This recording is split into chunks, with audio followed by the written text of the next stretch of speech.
Édition Nuit, bonsoir, bienvenue. Merci à vous de nous suivre tout au long de la nuit ici à Paris sur France 24 et France Info. Voici les titres.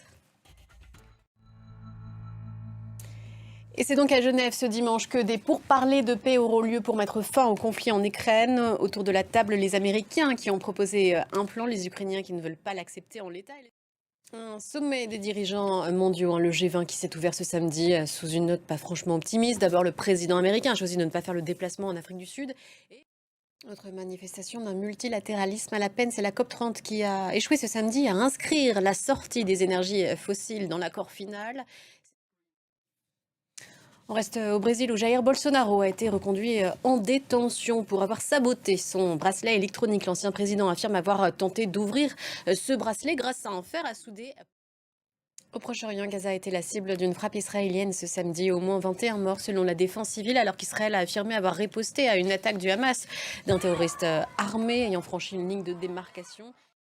Il y avait foule ce samedi à Marseille et lors d'autres rassemblements en France pour dire non au narcotrafic et rendre hommage au jeune homme de 20 ans froidement assassiné il y a 10 jours, Mehdi Kessassi. Son frère, Amine, militant anti-drogue, était bien sûr présent. Regardez les images.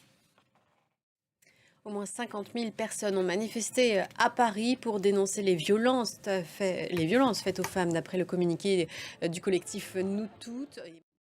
Enfin, on vous parle d'une première qui aura lieu au Royaume-Uni en 2026, une compétition internationale d'e-sport. Rien n'est dit jusque-là, sauf que celle-ci est organisée par l'armée britannique et est réservée aux militaires, une façon pour eux de s'entraîner et de développer leur agilité et leur travail d'équipe à l'aide des technologies. Julien Dubois.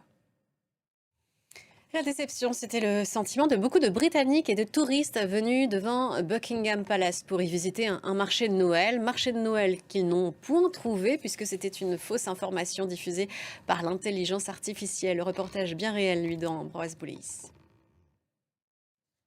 Certains seront surpris en se levant ce matin avec peut-être un léger manteau blanc, car dans la nuit, les premiers flocons de neige sont tombés en région parisienne et sur une partie de la France. Dans les Alpes, les domaines skiables, eux, vivent leur premier jour de ski. Regardez ce reportage à Tignes.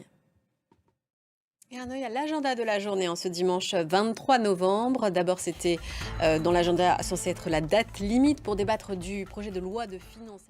Voilà, vous avez le programme. Merci à vous d'avoir suivi ce journal. Restez sur notre antenne, l'information continue. Un prochain point d'information revient dans une quinzaine de minutes.